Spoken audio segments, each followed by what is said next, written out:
After you download the app in the App Store, you're asked to take a photo of your driver's license and a selfie so the app can verify your identity by comparing the two photos. Now, if you look at the door, you can see the no gun sign clearly labeled. Police say the fight started inside the party and the altercation spilled outside, right here where shots were fired. 3 people killed and 10 others wounded. It's been a violent 5 days in the Birmingham area. It's easy to see that trash is clearly a problem at Smith Lake. This bottle right here we found only a few steps away from a trash can. Experts say that the amount of nicotine in just one Juul pod is equal or more than 20 cigarettes. Overall, team building experiences learned here are helping students zip into success at Troy University. There are 2 things that really concern drug officers about Tiana. One, it is sold at your local gas station, and it contains tianeptine. Police say it happened right here at Kirksey Car Wash in the middle of the day on Saturday. 2 men were in an argument when the disagreement took a turn for the worst and weapons were pulled. Police identified the victim as 57-year-old Prince Johnson and the suspect as 27-year-old Detorius Lamar Kirksey. Investigators say weapons were pulled by both men during an argument. That's when police say Kirksey shot Johnson, killing him. It's a shame that people have to settle their issues that way. Franks has lived in Calera for several years, and he says it is a really safe and quiet community.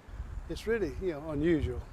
You don't see it here. Police want the community to know that this was not a random act of violence. Residents I spoke with say they still feel very safe in Calera, saying it's just the world we live in today. Shocking a little bit, but not the way things are today, that it can happen anywhere, any place, any time. And police say this is still an ongoing investigation. In Calera, Madison Neal, WBRC Fox 6 News, on your side. You're being here together is an opportunity. It's an opportunity for us to send a message.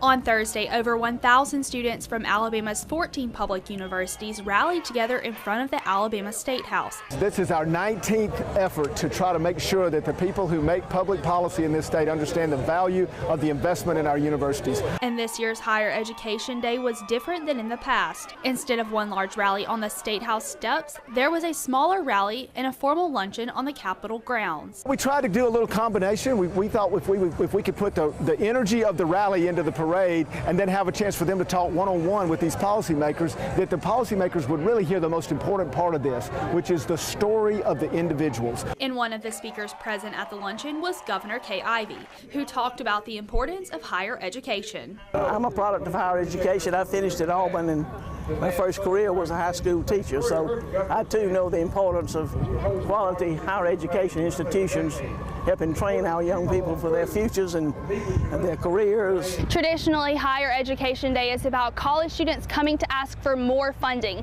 but it looks like for the first time in years, there's going to be more money in the budget.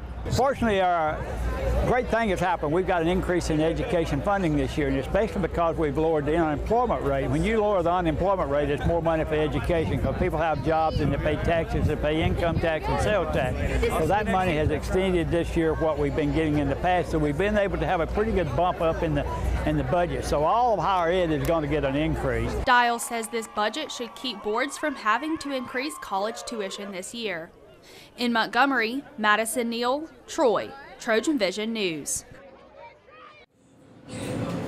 Juul's popularity is lighting up in high schools and college campuses across the country. Experts say that the amount of nicotine in just one Juul pod is equal or more than 20 cigarettes. So you could burn through that amount of nicotine very quickly without even realizing the damage that you're doing to your body.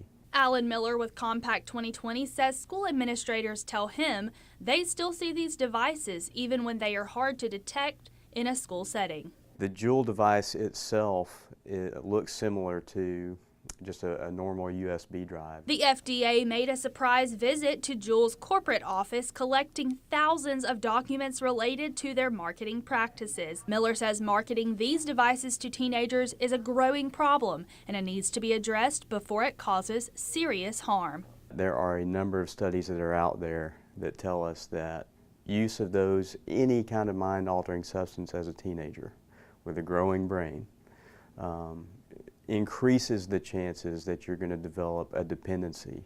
The FDA says they hope to have a plan to address the big problem in the coming months. In Shelby County, Madison Neal, WBRC, Fox 6 News, on your side.